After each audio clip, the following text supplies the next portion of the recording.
E sejam todos bem-vindos a mais um vídeo aqui do programa da Stack. Novamente estou eu aqui nesse desafio de me concentrar, olhar para a lente da câmera do que olhar para a telinha aqui. Quando eu filmava com o Note 4 isso não acontecia, mas enfim, agora eu tenho que me acostumar a olhar para a lente e não para a tela, embora a tela chame muito mais atenção com a lente do que a lente, já que a tela tem movimento e o ser humano ele é acostumado, né, ele, na evolução sempre vai chamar mais a atenção do ser humano que está se movimentando. Então, lógico que é uma grande tentação olhar para a telinha em vez de olhar para a lente, mas enfim, a gente se acostuma, não é mesmo? Então, vamos começar hoje a segunda parte do nosso programa especial sobre criação de personagens. Antes de rodar a abertura, alguns recados para vocês, ou melhor, um recado para vocês. Quarta-feira nós estaremos no evento oficial da Microsoft de lançamento do Windows 10. Eu vou fazer aqui uma chamada e publicar aqui no canal, então não percam. Na quarta a gente vai cobrir o evento, então na quinta-feira de manhã já vai ter vídeo novo. Vamos ver o que a gente vai conseguir lá de informações para vocês, entrevistas e tudo mais. Então é isso aí, dado o recado, agora sim vamos à abertura. Tan, tan, tan, tan, tan, tan, tan, tan, tan, tan.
Na aula passada eu falei para vocês então sobre criação de personagens, porém eu dei um foco maior à parte de roteiro.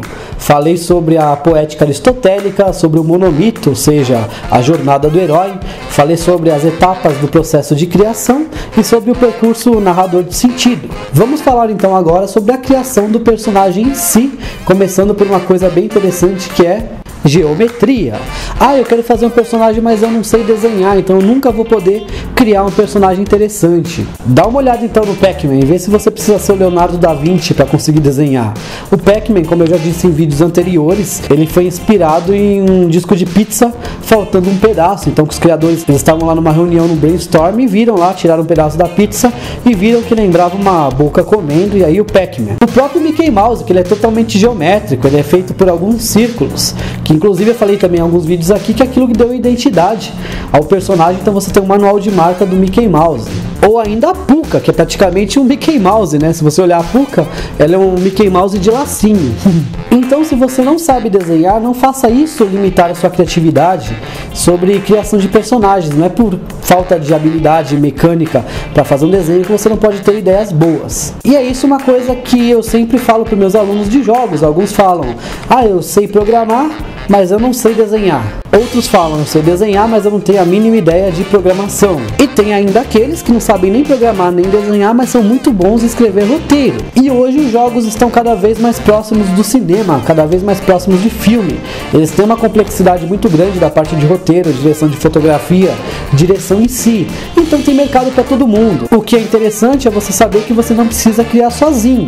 Nada impede que você, sabendo desenhar e não sabendo programar, peça ajuda de um programador. Ou se você só souber programar, que contrate um ilustrador, faça parceria com algum desenhista. E aí uma dica para vocês que eu vou deixar aqui, que quem quiser saber mais dessa parte de eu não preciso fazer tudo sozinho, assista um anime que é feito pela mesma dupla de criação do Death Note, que chama Bakuman, que fala da história de dois mangakas, um fazia os roteiros e o outro fazia os desenhos, e aí você vai entender um pouco disso que eu tô falando. Então, se você não sabe desenhar, não limite sua criatividade por causa disso. Tente combinar diversas formas geométricas. Joga no Photoshop vários círculos, várias formas, ou papel, recorte, e vê o que sai de interessante. Deixa sua mente fluir. De repente você faz algo que dá para ser utilizado. Falando em criação de personagens, já vou anunciar aqui também que a nossa próxima aula aqui, o programa The Stack, nosso próximo episódio, será sobre tipos de imagem e na sequência nós faremos um sobre stop motion. Então quem quiser fazer animação em stop motion, daqui a pouquinho a gente já ensina aqui para vocês. Enquanto isso, com o desenvolver das aulas de Photoshop, de ilustração que já lançamos no canal, nós ensinaremos vocês também a fazer pixel art. Então fica aqui mais um estilo que você pode explorar para fazer seu personagem. Como eu disse na aula passada, um grande erro é você começar criando o personagem. Quando ele faz parte de uma trama maior, o ideal é que você pense primeiro no mundo, no universo em qual o personagem está. Isso vai evitar que você fique extremamente limitado às características daquele personagem, ao traçado dele e à história dele só. Uma trama fica muito mais enriquecida quando você explora o mundo inteiro. Então, se você não tem ideia de como vai ser seu personagem, crie primeiro o mundo, a própria paleta de cores, as características climáticas, as características físicas. A história daquele mundo, daquele universo pode te dar dicas de como o personagem vai ser. Eu vou deixar aqui alguns exemplos. Note, por exemplo, no Desperados, que é um game muito legal de computador antigo, mas bem interessante. Quem gosta de retro gamer vale a pena conferir. A primeira versão do Desperados, dê uma olhada nessa arte aqui do jogo e compare o personagem com o mundo. Veja como a paleta de cores é extremamente parecida, as mesmas cores do personagem aplicado ao mundo. Então você tem uma identidade visual bem formada, uma identidade visual consolidada. Assim como no Age of Mythology, um tipo de spin-off do Age of Empires da Microsoft, bem legal também, bem interessante. Muitos que estão assistindo com certeza conhecem Age of Mythology. Note como todos os elementos, os personagens mitológicos, o estilo de traçado, modelagem, combinam sempre com o mundo, com o universo ao qual eles estão. E é muito fácil você identificar quando teve um problema de congruência entre o personagem e o mundo, ou então quando alguém pegou o personagem de um lugar e juntou com o mundo de outro, e aí você vê que não combinou, que ficou uma coisa nada a ver. Recentemente, com o lançamento do novo motor gráfico, a Unreal Engine 4, que inclusive nós estamos começando uma série aqui no canal ensinando você a fazer jogos e modelagens nela, a gente viu que algumas pessoas estão criando versões de game, imaginando como eles seriam na plataforma da Unreal Engine. E aí fizeram diversos tipos de jogos, como Pokémon, na Unreal, Sonic, Mario. Ficou bem interessante, porém eu tenho que dar um alerta para vocês. Esses vídeos é só para mostrar o potencial gráfico. Não estou dizendo que o resultado final ficou extremamente convincente por um motivo. Esses vídeos que eu inclusive vou deixar passando aqui na tela agora para vocês verem, do Pokémon na Unreal, do Sonic e do Mario, eles não foram totalmente feitos pelos fãs. Eles pegaram alguns 3D model dos personagens, deram uma tratada e jogaram no motor gráfico e usaram o cenário do kit de desenvolvedor lá, o Development Kit, o kit básico de desenvolvimento da Unreal, que já vem com tudo pré-modelado, só para mostrar então a capacidade do motor gráfico. Mas se vocês perceberem, o personagem não combina com o fundo, porque não foi criado para o mesmo propósito. Inclusive o Pokémon é até bizarro quando você vê o Charmander andando no meio dos cervos lá, sendo que eles deveriam ser Pokémon. Então você vê que o traçado não combina. Esse do Mario, que é mais cartunesco, no universo extremamente realista, também não combina muito. Talvez o que mais combinou tenha sido do Sonic, mas mesmo assim com alguma incongruência. Eu não estou criticando o trabalho deles, porque realmente a intenção deles foi essa, foi mostrar como os personagens ficariam no motor gráfico, e aí eles conseguiram. É lógico que se eles fossem desenvolver profissionalmente, eles não fariam dessa forma, porque não tem nada a ver esse cenário com o personagem. E aí a gente vê como é importante o personagem ser congruente ao fundo. No vídeo do Mario eles até tentaram fazer escreveram, tá muito real, vamos ver então como ficaria mais cartunesco. Então eles conseguiram fazer isso, ficou um resultado mais interessante. Uma coisa que é inquestionável é que a qualidade do motor gráfico da Unreal Engine 4 é muito boa mesmo, e se as empresas usarem ela de uma forma decente e coerente, podem ter resultados extremamente profissionais. Eu vou deixar mais umas imagens aqui de mundos de videogames e personagens para vocês repararem na congruência do personagem, do traçado e das cores com o universo. Então primeiramente você cria um mundo, e aí você pensa na história do mundo para começar a desenvolver o roteiro. Em que época se passa? O que aconteceu naquele universo? Que geração é essa? E aí você vai começar a ter dicas para criar seu personagem. Depois você cria a história de vida do personagem, escrito em roteiro, antes mesmo de criar o aspecto gráfico dele. Criou a história do mundo, cria a história do personagem, e aí você contextualiza os dois, tendo a história do personagem inserida na história do mundo, e isso vai te dar toda uma bagagem para você poder construir o aspecto físico do seu personagem. Então, qual que é o histórico do personagem? Por que ele passou? Ele teve uma vida sofrida? Ele tinha um estilo de vida e daí mudou? E de repente ele tomou um caminho meio sombrio? A personalidade dele mudou durante a trama? O aspecto visual dele foi alterando conforme as coisas aconteciam? Qual que é o passado dele? Qual que é a origem? O que ele está querendo conquistar? Por quê? O que ele está buscando? Tudo isso vai te dar valiosas dicas de como o seu personagem tem que ser criado.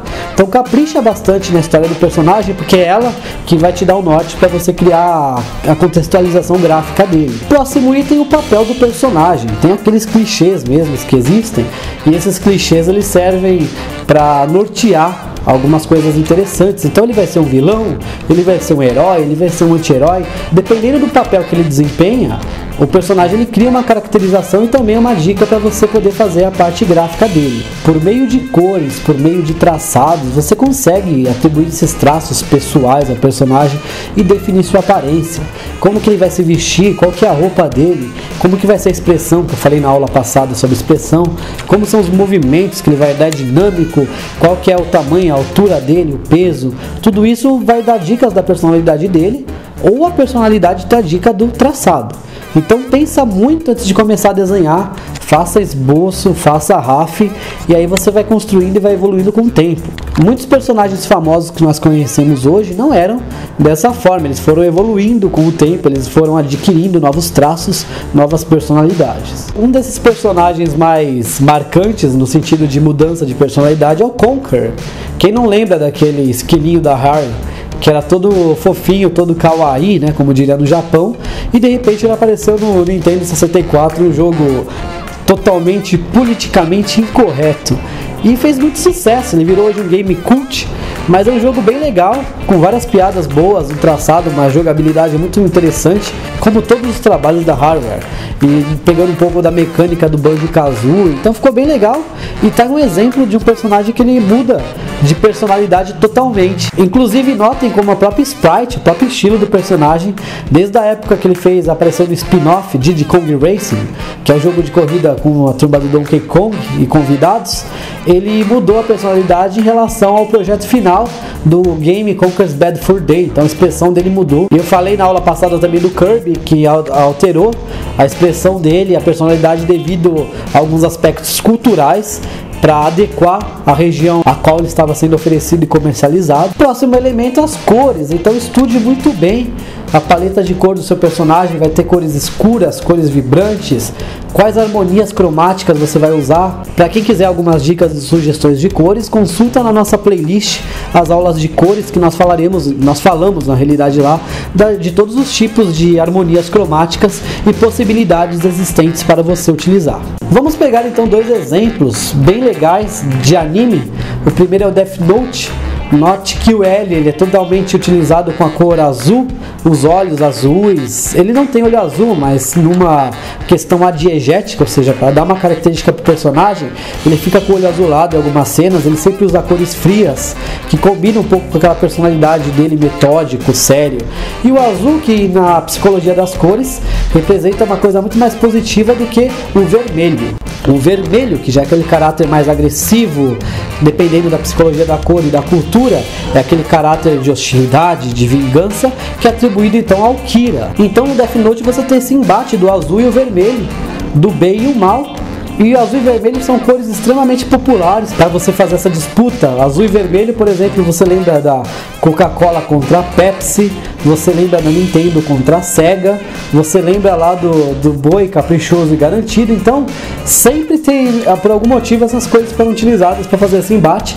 E no Death Note a constância perceptiva, ou seja, o clichê leva a isso. E já esse clichê ele é quebrado um pouco no Bleach, porque geralmente você tem o personagem que é o vilão do mal utilizando as cores pesadas, as cores escuras. Então tem o lado negro da força, do Star Wars e por aí vai. Porém no Bleach isso se inverte. Os Shinigamis, que são os heróis do anime, eles usam as roupas escuras, enquanto os vilões, os inimigos, que usam as cores brancas. Porém sobre o Bleach vale aí uma reflexão. Será que realmente os Shinigamis são os heróis do desenho, visto que eles são os deuses da morte? Então sempre teve esse debate, essa polêmica, se os heróis de Bleach realmente podem ser caracterizados ou não como heróis. Então isso que levou a esse embate, essa quebra de paradoxo, quebra de clichê, muito bem pensada pelo autor, o Tite Kubo, quando você vê nesse prisma, né, se realmente os Shinigami são os heróis ou se eles também são vilões, porém com umas outras intenções, algo melhor do que os verdadeiros vilões da trama. E aí no Death Note você também fica com aquilo, você tá torcendo pra quem, né? Tá torcendo pro Kira ou pro L? Isso é extremamente dividido. Os dois lados são muito interessantes, o roteiro é muito bem trabalhado. Por isso que eu indiquei o anime Bakuman, porque ele segue essa qualidade de roteiro e de desenho que o Death Note carrega. No Bleach já, por sua vez, é mais fácil você decidir pra quem você torce, porque você tem lá protagonismo no desenho, né? A gente sabe, quem curte anime sabe o que é protagonismo, sabe como às vezes eles exageram muito em relação a isso, e Bleach é um exemplo. Então fica mais delimitado para você para qual lado você tem que torcer, diferentemente do Death Note, que isso fica bem aberto.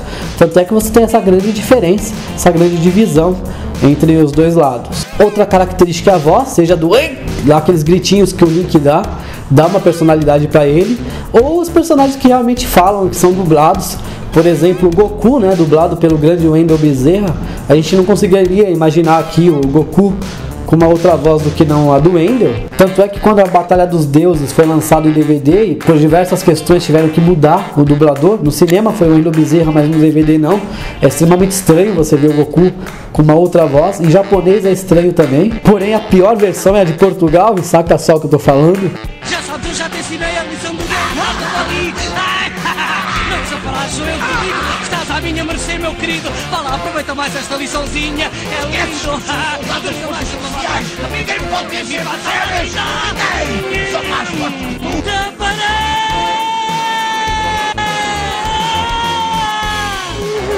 Vegeta! Olha bem!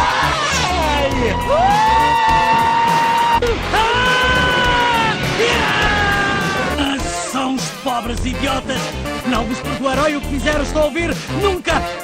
Anda a arrepender-se até ao fim da vossa vida. Seus cretinos. Então a entonação da voz, a altura, o tom, dá toda uma caracterização pro personagem também. Próximo item importante é a coerência.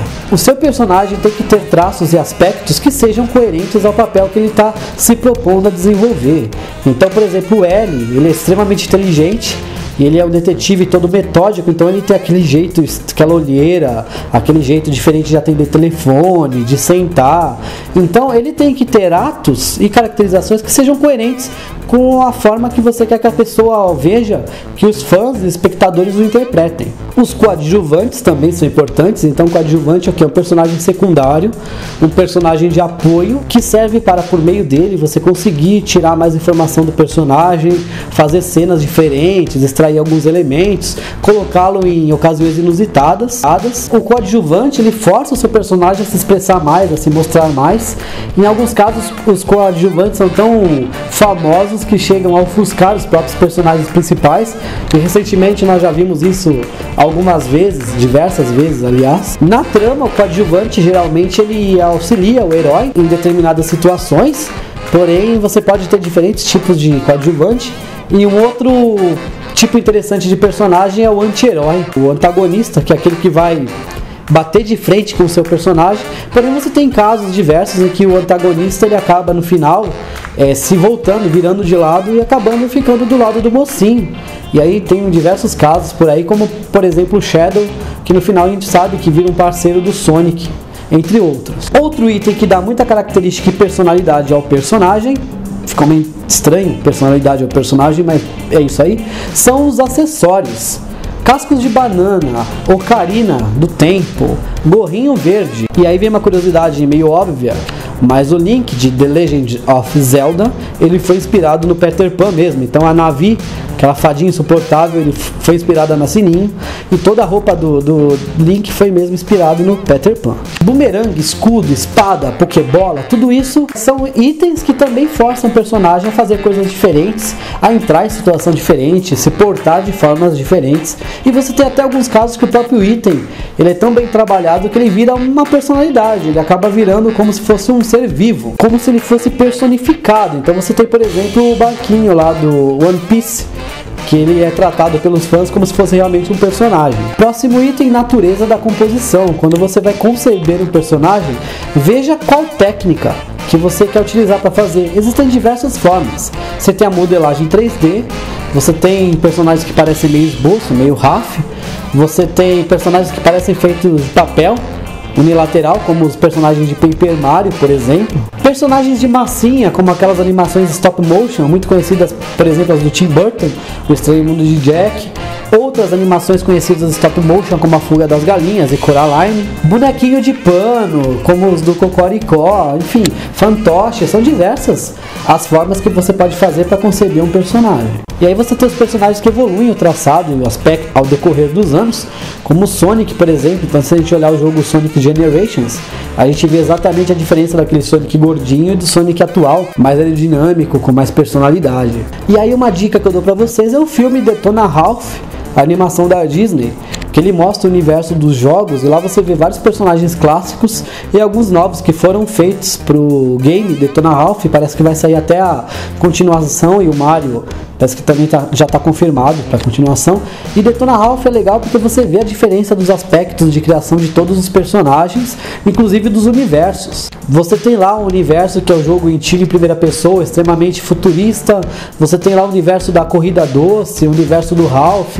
E aí vem aquilo que eu falei, como fica estranho quando você pega os personagens e muda de universo. Então você vê o Ralph com aquele estilo totalmente cartunesco em um jogo de tiro que é mais realista, que tem a mulher lá mais modelada, você vê que ele não combina, fica extremamente gritante.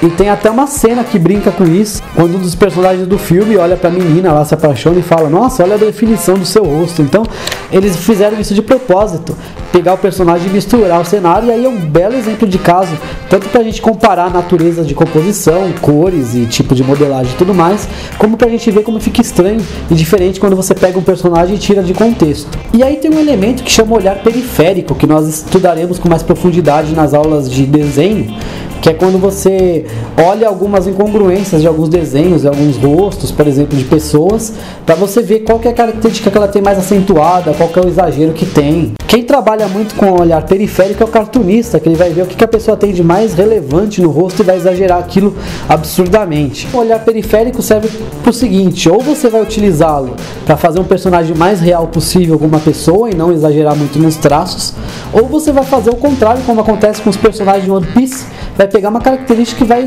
exagerar bruscamente, brutalmente, para ficar um personagem bem caricato, único e engraçado. Então, são as duas formas que você pode trabalhar o olhar periférico. Ou você segue as proporções mais próximas da natureza, ou você exagera aquilo completamente. Então é isso, turma. Essa foi nossa aula de hoje, completando a aula anterior. A segunda parte de criação de personagens, falando um pouquinho mais dessa parte teórica de criação. E nas aulas de softwares e desenho, nós fomos para a parte prática mesmo. Inclusive, daqui 2 aulas no programa Sem Ser o Próximo, que vai ser sobre tipos de imagem. Por que a próxima aula vai ser sobre tipos de imagem? Porque a gente vai precisar saber disso para as aulas de Photoshop. Na outra da sequência a gente já começa a ver stop motion, para quem quiser fazer animação em stop motion, depois aulas de desenho e por aí vai. Espero que esse vídeo tenha sido útil, que vocês tenham gostado. Qualquer dúvida deixe nos comentários, dúvidas e sugestões, que nós vamos sempre responder e atendê-los. É isso aí, gente, muito obrigado por tudo e até a próxima. Pedimos sempre que deem aquela contribuição ao canal, se inscrevendo, curtindo o vídeo e deixando seu like. Procure na playlist pelos vídeos para você ver os conteúdos com maior organização e nos siga sempre nas redes sociais. Deixe sempre nos comentários suas sugestões e recomendações, porque esse programa é personalizado e faremos um conteúdo com a sua cara.